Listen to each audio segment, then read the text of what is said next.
What if I told you that the greatest battle many people fight every single day isn't on a battlefield or in politics or even online? It's a battle that happens silently, inside the human heart, the battle of identity. Imagine this. You walk into a room, and before you even speak a word, before you even shake a hand, before you even share who you are, people already think they know you. Why?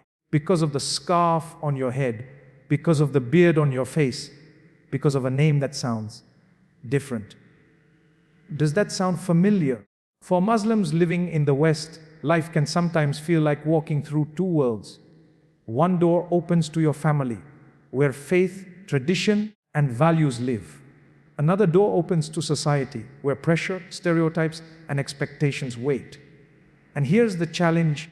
Which door do you step through? Which identity do you choose? Now let me ask you, have you ever felt like you had to apologize for who you are? Like being Muslim in the West means you carry an invisible backpack, heavy with questions like, do I belong? Do they see me as one of them? Am I too Eastern for the West or too Western for the East?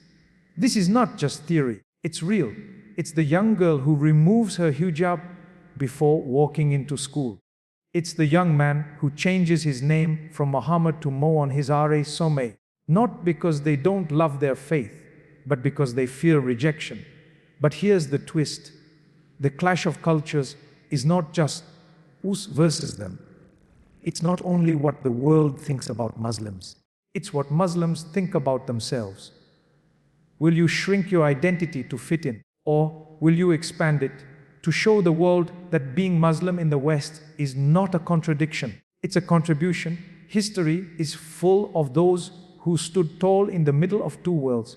They didn't erase one identity to keep the other. They fused them and created something powerful. Think about it. Coffee, hospitals, algebra, libraries, gifts the Islamic world gave to humanity. Now, Muslims in the West have a new opportunity to show that Islam is not an obstacle to progress, but a bridge to it. So the question is not, can a Muslim belong in the West? The real question is, can the West reach its full potential without Muslims? Because every culture is like a symphony, and when one instrument is silenced, the music is incomplete. My friends, your identity is not a burden, it's a badge, not a clash, a calling. The world doesn't need you to hide who you are. The world needs you to own who you are, because the moment you stop apologizing for your identity and start celebrating it, that's the moment the clash of cultures transforms into the harmony of humanity. And here's the secret: you are not just part of a community, you are part of history in the making. A history only you can write. So wear it, live it, lead it. Because the future is waiting for you, and it cannot begin without you. Identity is not just external, it's an inner battle many Muslims face in the West. The clash of cultures often comes from pressure to choose between faith and society. Many hide parts of their identity out of fear of rejection. True strength comes from embracing both faith and citizenship as complementary, not contradictory. Muslims in the West can transform stereotypes by showing Islam as a contribution, not an obstacle. Owning one's identity with pride turns cultural clashes into cultural harmony. You know, when people talk about identity, they usually point to things you can see: a passport, a last name, the way someone dresses, the kind of food they eat. It all looks so simple from the outside, as if identity is just a label you wear. But the truth is, identity is never just external.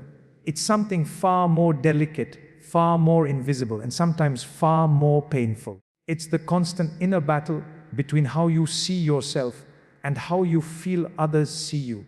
I once met a young man at a university event. Let's call him Amir. His story still lingers in my mind. He told me, almost in a whisper, I feel like I'm two different people. At home, I'm one Amir. At school, I'm another. He described how at home, around his parents, he was the obedient son who prayed with his family, who listened to Quran in the mornings, who knew exactly what his culture expected of him. But as soon as he stepped outside, As soon as he entered the classroom or the workplace, something inside him shifted. His voice changed, his humor adjusted, his very posture bent in ways that made him feel like he was hiding. He said it like a confession. It's exhausting being two versions of myself. And that right there is the heart of the inner battle. You wear one identity to fit into one world. You wear another identity to survive in the other. But in the silence of your own mind, you're left asking, who am I really? Am I the one at home? Am I the one outside? Or am I no one at all? It reminds me of something the poet Rumi once said, try to accept the changing seasons inside of you. But how do you accept them when those seasons aren't just changes? They're contradictions. Imagine a tree with roots planted in one land, but branches forced to stretch into another soil. One side of the tree gets sun, the other side gets storm. Which way does it grow? That's what identity feels like when you live in two worlds at once. I remember speaking to a young woman who wore the hijab. She told me about the first time she applied for a job interview. Her resume sparkled, perfect grades, volunteer work, even leadership experience. But the moment she stepped into the interview room, she felt it. The pause, the glance, the unspoken calculation in the interviewer's eyes. She said, it was like my scarf entered the room before I did, and the rest of me disappeared. From the outside, it looks like the hijab is just a piece of fabric. But for her, it was a mirror reflecting the weight of 1,000 assumptions. She told me, I went home that day and cried, not because they rejected me, but because I felt invisible. And invisibility is one of the heaviest forms of rejection, because it tells you your true self doesn't count here. And here's the secret most people don't see: that inner struggle isn't only about acceptance from others. It's also about acceptance from yourself. You wake up some mornings asking, what part of me do I have to silence today? The friend who shortens his name from Abdullah to Adam isn't betraying his heritage. He's fighting to be seen. The student who laughs at jokes about Muslims isn't endorsing them. He's begging not to be isolated. These little compromises may look small to others, but inside they chip away at the foundation of self. Until one day you wake up and wonder, did I trade too much of me just to be liked? And yet, here's where the story becomes even more complex. Because identity is never just personal, it's generational. Many Muslims in the West are children of immigrants. Their parents carried the soil of one land in their hearts while planting their families in another. So for the children, the question of identity becomes heavier. At home, your parents say, don't forget who you are. Don't forget your values, your faith, your culture. But outside, the world says, why can't you just be like everyone else? So you grow up in a tug of war where both sides pull at your soul. Too Eastern for the West, too Western for the East, never fully belonging in either. A friend of mine once described it this way: I feel like a guest everywhere I go. At home, I'm a guest because my parents still call me the American one. At school, I'm a guest because they call me the Muslim one. Imagine the loneliness of being a permanent guest in your own life. And yet, this silent struggle rarely gets acknowledged. People talk about Islamophobia, discrimination, stereotypes, all real, all heavy. But they forget the softer, quieter wound, the moment a teenager looks in the mirror and wonders, is there space in this world for all of me, or only for parts of me? This inner battle is not unique to Muslims, of course. Every community that straddles two cultures feels it. But for Muslims in the West, the stakes are especially high because faith is not just culture. It's a way of life. It colors how you eat, how you greet, how you celebrate, how you grieve. It's not something you can switch off when you walk through the school gate or swipe into the office. And so when the outside world treats it as strange or threatening, the struggle becomes more than external prejudice. It becomes an internal storm. Let me paint a picture. Imagine a young boy about 10 years old. His name is Yusuf. One day at school, Another kid makes fun of his lunch. Rice with curry, the smell strong, different from sandwiches and pizza. The laughter stings, but Yusuf doesn't cry. Instead, he goes home and says to his mother, "Can you pack me peanut butter and jelly tomorrow?" On the surface, it's just a sandwich, but beneath it, it's the quiet beginning of erasing himself.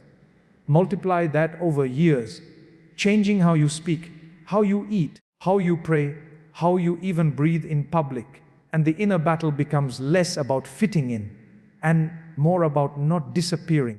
And here's what makes this so heavy: the world rarely notices. They don't see the teenager standing in front of a closet, debating whether to wear traditional clothes or just jeans. They don't see the young professional hesitating before saying his name in a meeting. They don't hear the silent dialogue inside the girl who wants to wear hijab but fears the stares. They don't hear it, but it's there. Every day, every step, a battle fought in silence. The American writer James Baldwin once said, "You think your pain and your heartbreak are unprecedented in the history of the world, but then you read." And he was right. This battle has been fought by countless generations before. But what makes it unique now is the speed of the world.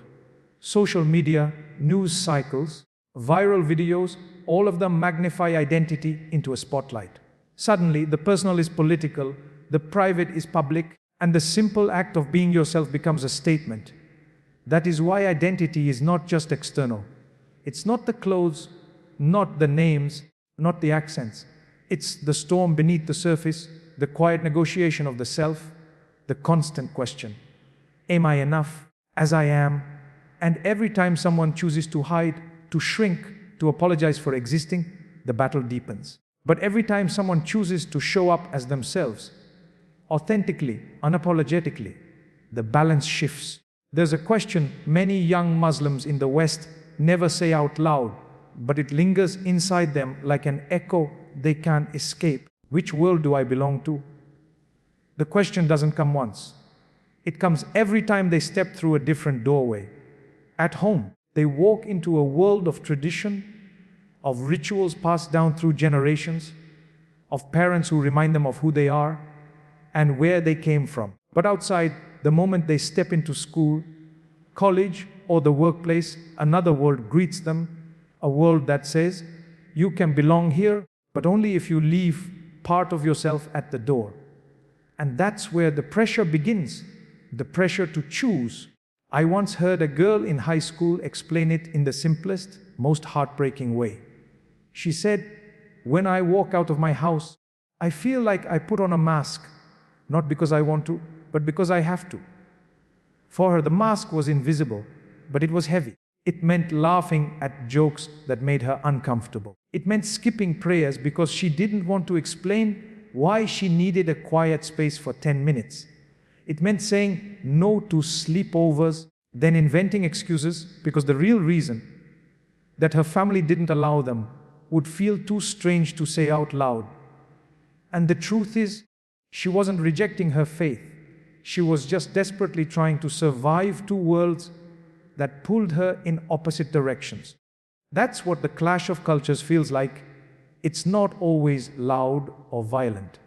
Sometimes it's as quiet as a pause in a conversation, as subtle as the silence after you say something different. It's the coworker who casually asks why you're not eating during lunch in Ramadan, and the decision you have to make in that moment: do I explain my fasting, or do I brush it off to avoid looking too religious? It's the professor who schedules an exam on Eid, and the choice you have to make: do I ask for accommodation and risk being labeled difficult, or do I quietly take the test and miss a day that means the world to my family? This pressure to choose doesn't only live in the outside world, it creeps into your own mind. You begin to ask yourself questions you never wanted to face. If I practice my faith openly, will I be accepted here? If I blend in too much, will I be betraying who I am? Am I Muslim first or Western first? And why does it feel like I'm not allowed to be both? These are not just questions of culture, they are questions of survival. Because when the world tells you over and over, that you can't fit unless you trim your edges. Eventually you begin to wonder if you should cut pieces of yourself just to belong. I remember listening to a young man, a medical student, who told me a story that stayed with me. His name was Omar. He loved his faith deeply, but he also loved his career. One day during rotations, a patient asked his name. When he said, "Omar," the patient frowned and said, "Do you have an English name? Something easier to pronounce." He laughed it off, but inside, he said it felt like someone erased him in that moment. Later, he admitted, "For weeks after, I considered introducing myself as Mike. I didn't want the awkward looks anymore." And that's how it happens.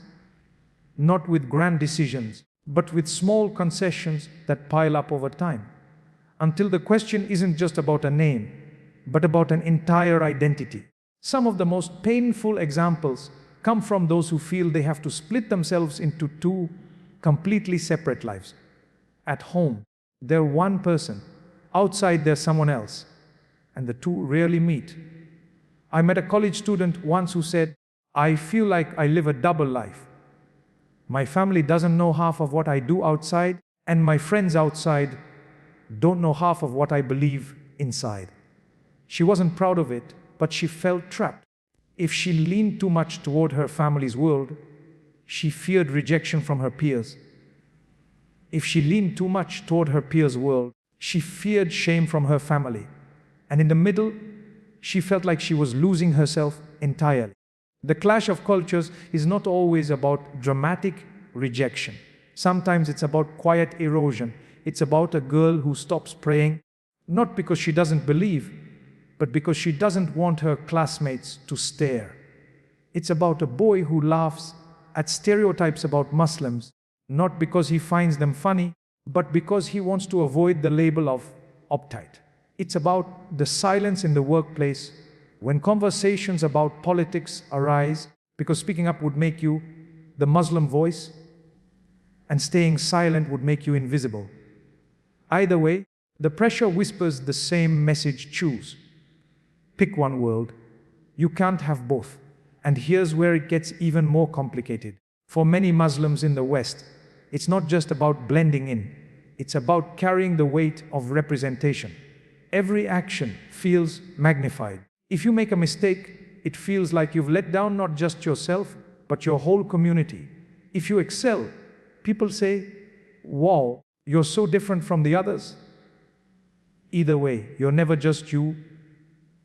You're a symbol, a spokesperson, whether you ask to be or not. And that weight makes the choice even heavier. Do you try to assimilate fully so you no longer stand out? Or do you embrace your difference, knowing it might cost you comfort, opportunities, or acceptance? What makes this clash so cruel is that it forces young Muslims into a false binary. It tells them they must choose between being fully Western or fully Muslim, as if the two identities cannot coexist. But anyone who has lived this reality knows it's not that simple. Because the truth is, you can love your faith and still love the society you live in. You can honor your parents' traditions while embracing the opportunities of your adopted land. You can be both. But the world often doesn't make space for both. And so the struggle continues, not because the two identities are inherently opposed, but because the outside narrative insists they must be. I once spoke to a teacher who told me something that struck me deeply. She said, "Every time I see my Muslim students, I can see the way they shrink themselves. They're brilliant, but they hide it.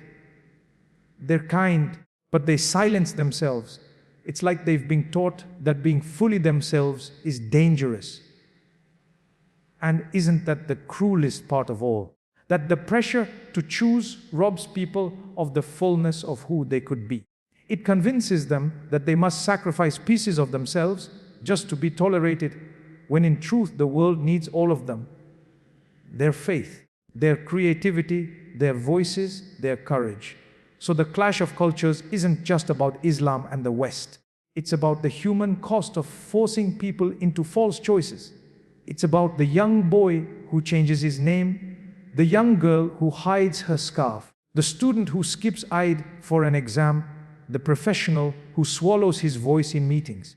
It's about the thousands of small moments where someone whispers to themselves, maybe if I choose less of me, I'll be accepted more. And each of those moments, though silent, leaves a scar that tells the same story. Belonging comes at the price of authenticity. There's a moment that happens quietly, almost invisibly, in the lives of so many Muslims living in the West. It's the moment they make the decision not to be fully themselves. It isn't announced. It isn't dramatic. It doesn't come with a declaration of denial or a crisis of faith. It happens in small, subtle choices that add up over time. A girl pulls her sleeve down to cover her bracelet with Arabic calligraphy so no one asks about it. A boy decides to introduce himself as Sam instead of Samir to make life easier. Someone laughs along at a joke they actually find offensive, just to avoid being seen as too sensitive. Each of these moments looks harmless on its own, but together they tell the story of a person shrinking, of a soul folding itself in half to fit into a space that feels too small for its fullness. Fear of rejection is powerful because it doesn't shout, it whispers. It whispers when you're filling out a job application and pause at the line that asks for your name. You know your qualifications are strong, but you also know names carry weight, and you wonder if the sound of your identity will cost you a chance before you even step into the room. It whispers when you're in a cafeteria, unwrapping your lunch, and you hear the murmurs about the smell of your food, and you suddenly decide tomorrow you'll just pack something normal. It whispers when you think about mentioning that you're fasting, but the image of confused faces makes you swallow the words instead.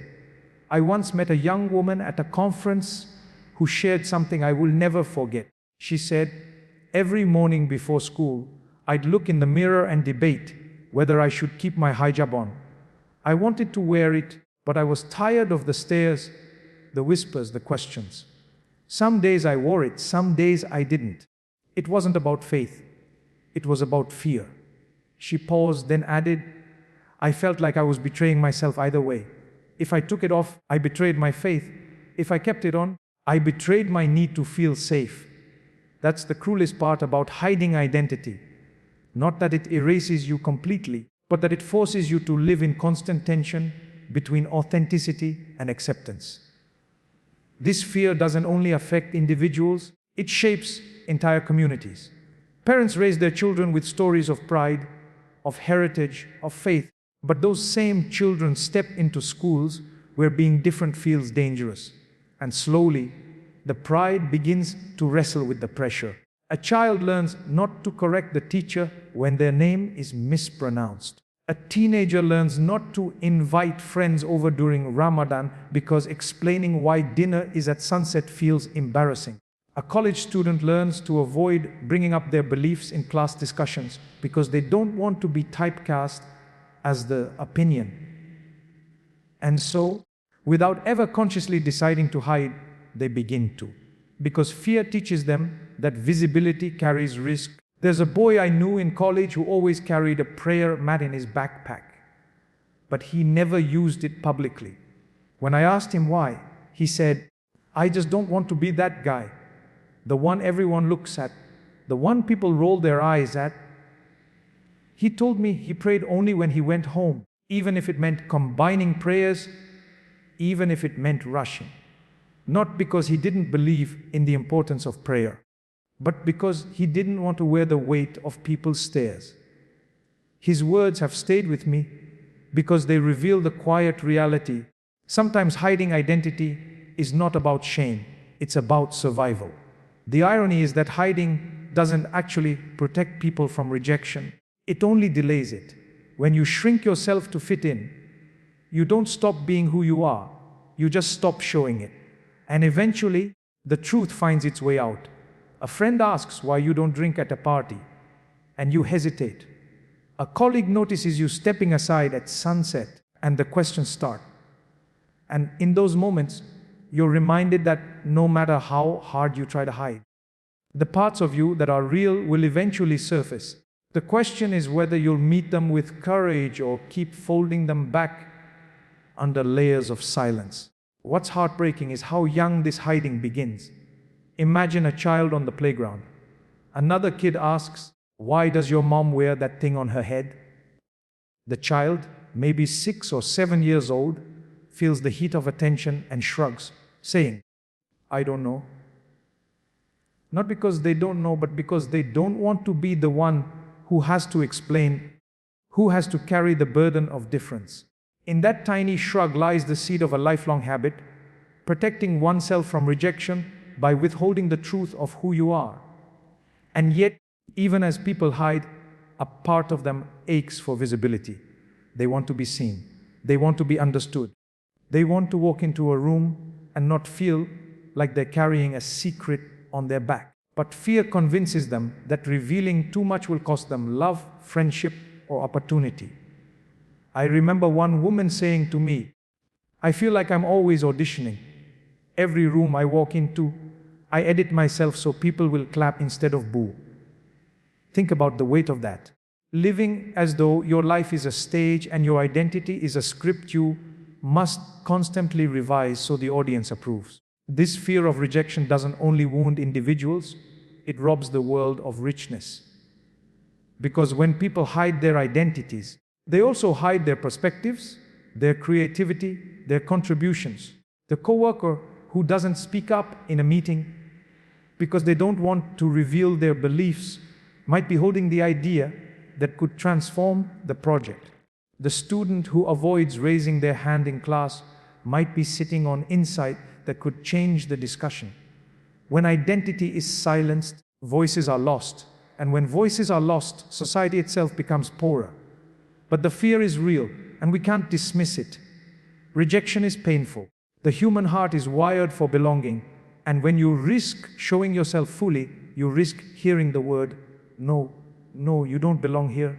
No, you're not one of us. No, we don't accept you as you are." For many, that no is too heavy to bear. So instead of risking it, they choose the safer path, hiding, blending, disappearing into the background.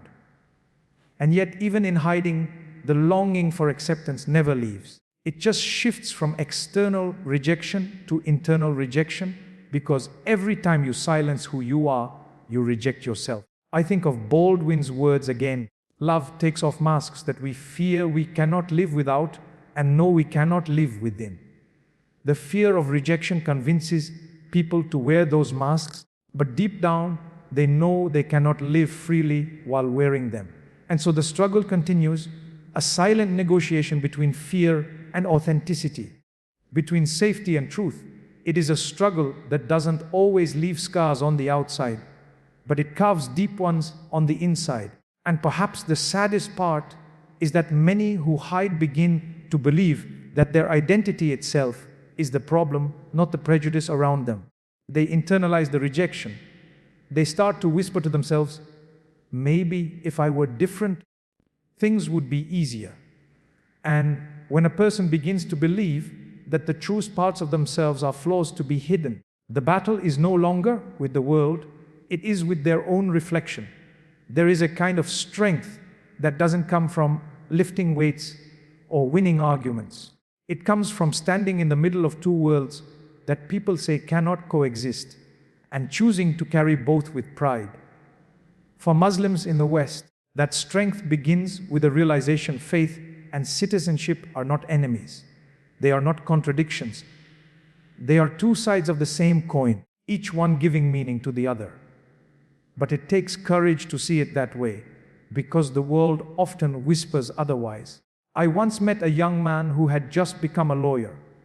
His parents were immigrants, people who worked endless hours in factories so he could stand in a courtroom one day. He told me, "Sometimes I feel like I'm two people. At home, I'm the Muslim son. At work, I'm the American lawyer. And the two don't always meet." But then his eyes lit up, and he said something I will never forget.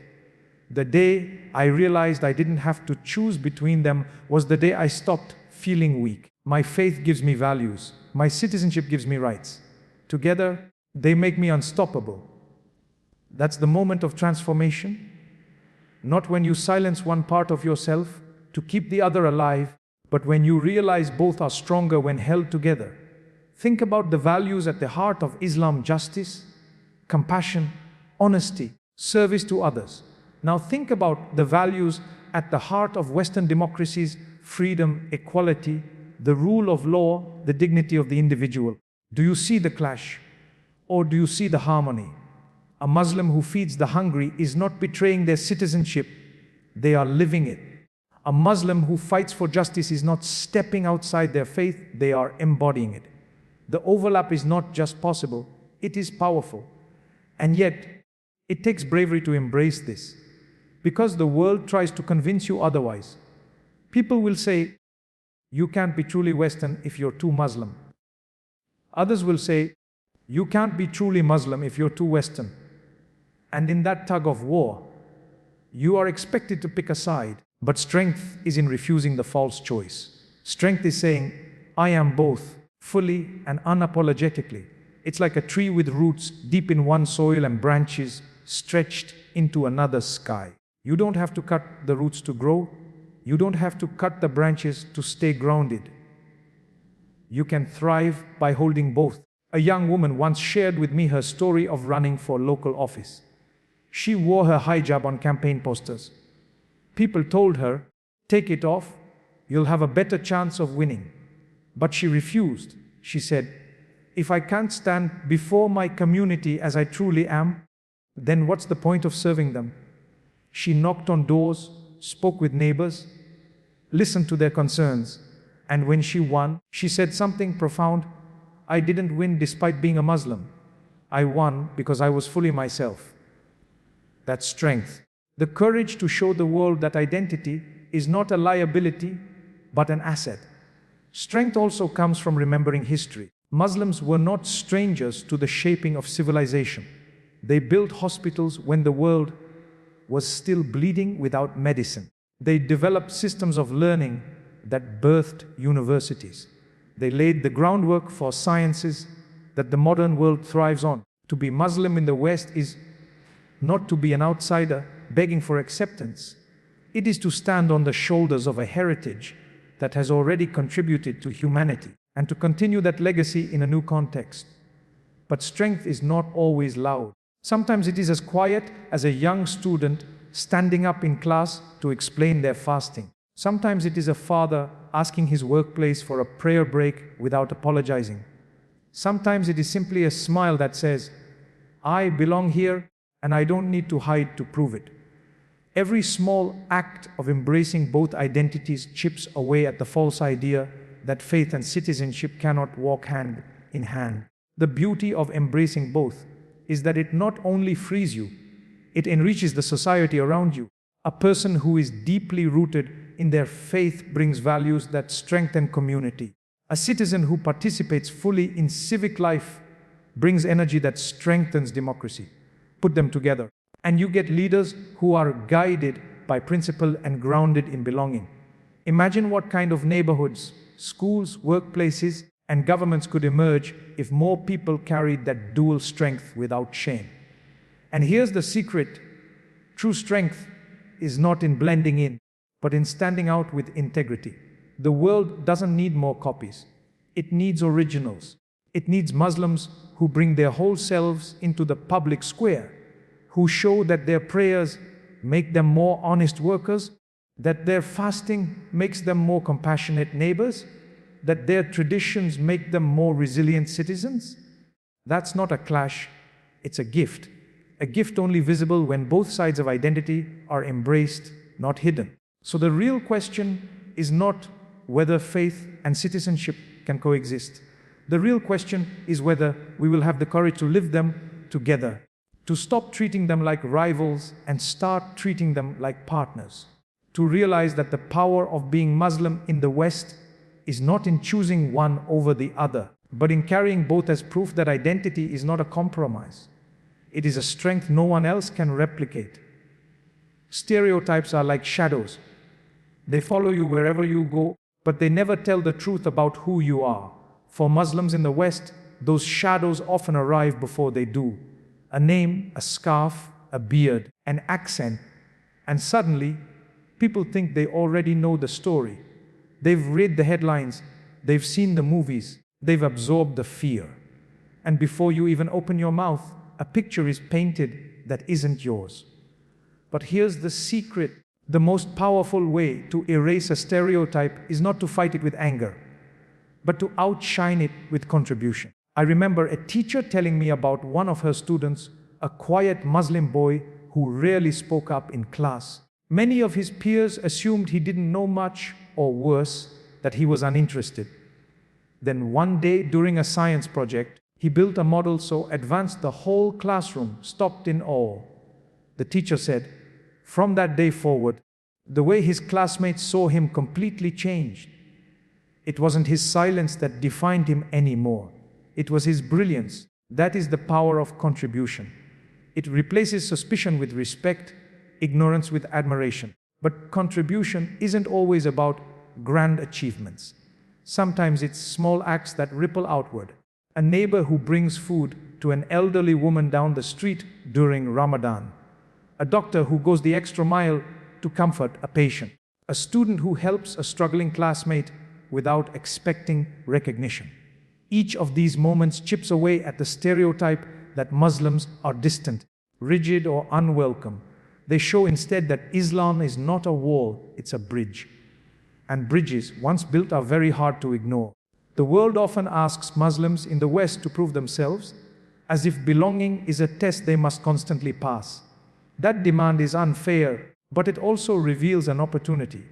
Every act of excellence, every act of kindness, every act of service becomes a quiet rebuttal to the loud voices of prejudice. When a Muslim firefighter runs into a burning building, when a Muslim entrepreneur creates jobs in their community, when a Muslim student wins awards for leadership, each one tells a story louder than any stereotype. They say Islam is not a barrier. Islam is a source of strength that drives us to serve, to innovate, to uplift. I once spoke to a woman who worked in healthcare. She wore her hijab every day, even though some patients would look at her with unease. One elderly patient once asked, "Aren't you hot in that thing?" She smiled and replied, "Not as hot as you'd be if I didn't bring you water just now." The patient laughed, the tension broke, and from that moment, their relationship was filled with warmth. That's what contribution does. It humanizes. It turns strangers into neighbors.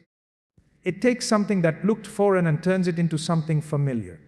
History itself tells this story.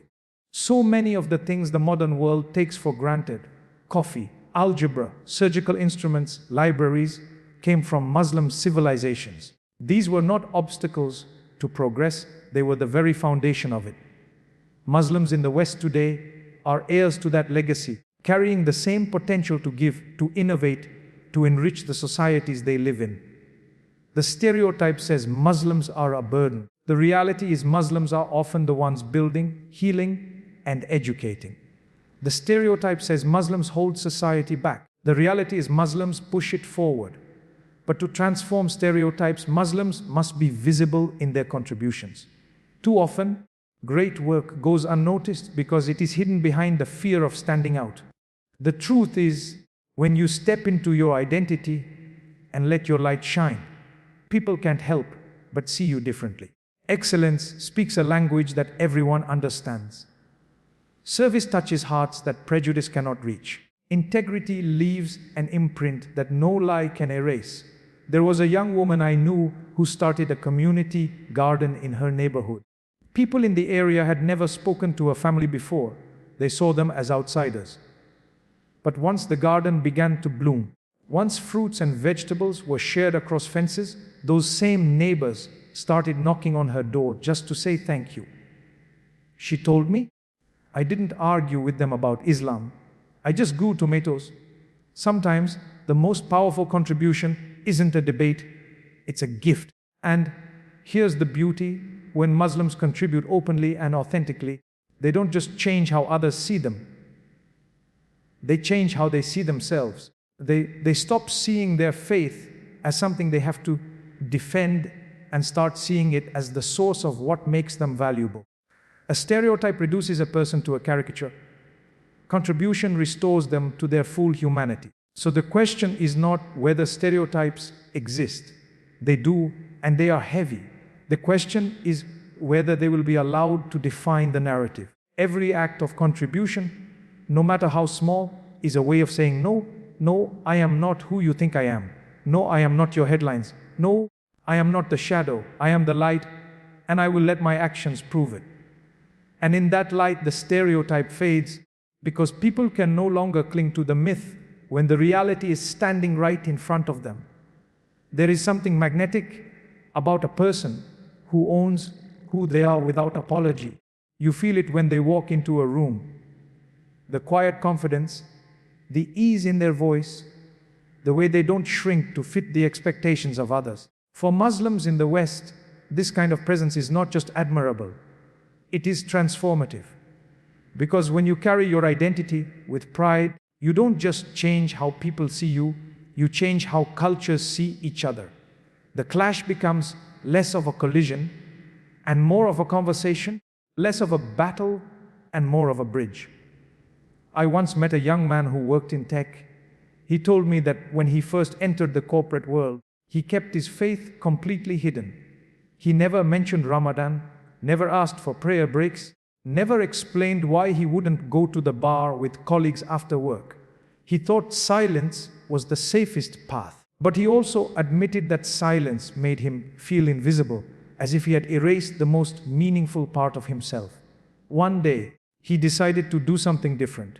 He sent an email to his team explaining Ramadan, what fasting meant, why he might look a little tired in meetings, but also why the month filled him with gratitude.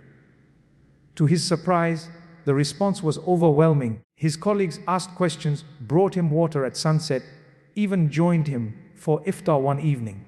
He said, "That was the first time I felt like I belonged fully, not because I hid, but because I shared." His pride turned potential awkwardness into harmony. Owning identity with pride doesn't mean shouting it at the world. It means carrying it naturally, like skin you no longer try to hide. It's the girl who proudly wears her hijab at graduation, not as a symbol of defiance, but as a mark of dignity. It's the boy who corrects his professor on the pronunciation of his name, not rudely, but firmly, because names carry stories and deserve respect. It's the family who invites their non-Muslim neighbors to share Eid dinner, turning what might have been a mystery into a memory. These acts of pride are not confrontations. They are invitations. They say, "This is who I am, and you are welcome to see it." And when people truly see, the walls begin to soften. The clash of cultures often begins with fear. Fear of the unknown, fear of difference. But pride has a way of dissolving that fear. When you own your identity, you send a signal. There is nothing to fear here. You're not hiding. You're not apologizing. You're not carrying shame. You're carrying presence. And presence invites curiosity instead of suspicion. It opens doors instead of closing them. It teaches others that identity is not a barrier. It is a bridge waiting to be crossed. I think about the way music works.